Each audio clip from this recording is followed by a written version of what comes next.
comecei a, digamos, perceber evidências do meu chamado pastoral.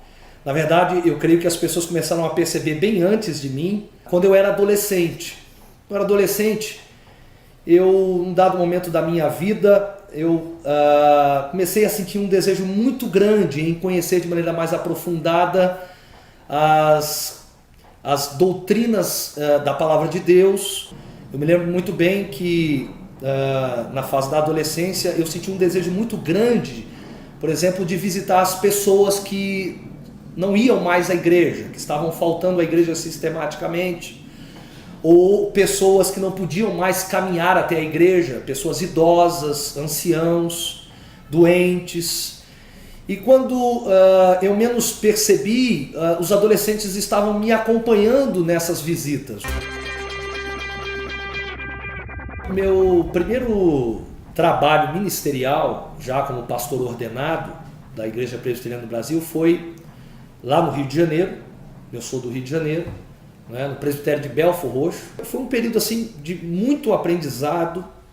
O presbitério de Belfor Roxo, assim, composto de igrejas muito trabalhadoras, gente muito trabalhadora, não é? Até hoje é um presbitério comprometido com a plantação de igrejas. E para mim foi assim um período muito bom, um período de muito aprendizado. Eu creio que na vida de um pastor a família ocupa um lugar de maior importância, né? Acho que mais importante do que a família na vida de um ministro da palavra está somente Deus. Deus, Cristo Jesus. O que adianta um ministro ele ser um pastor, um bom pregador, um bom mestre, né, um indivíduo preocupado com a igreja, tendo uma família desestruturada? Não é que tudo seja um mar de rosas, não é que no meio da trajetória você não tenha percalços, não tenha altos e baixos, não é isso.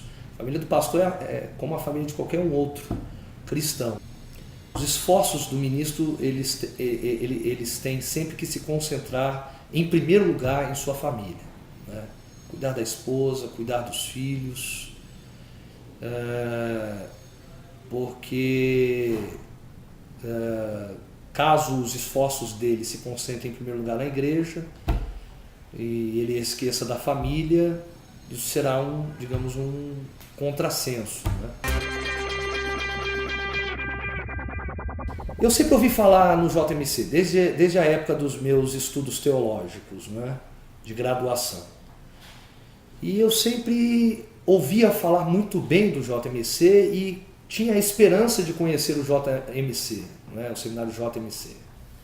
E Deus foi muito mais generoso comigo, porque eu não só conheci o seminário JMC, mas me tornei professor, um dos professores desta casa de profetas, né? E eu agradeço a Deus por fazer parte desse corpo docente que muito tem contribuído para o avanço do reino de Deus aqui em São Paulo e também em todo o território nacional. O seminarista, futuro pastor da igreja, ele deve ter em mente que Deus tem chamado ele para um ministério que não é fácil de ser realizado e que vai exigir dele muitos sacrifícios. Sejam bastante estudiosos, cultivem a intelectualidade cristã sadia, mas tomem cuidado com os excessos, com os extremos. Intelectualidade sadia é uma intelectualidade acompanhada de piedade cristã. Conhecimento teológico separado de piedade cristã é intelectualidade teológica vazia. Então, cultive sim uma intelectualidade sadia, mas sempre acompanhado de oração, de aprofundamento devocional da palavra de Deus.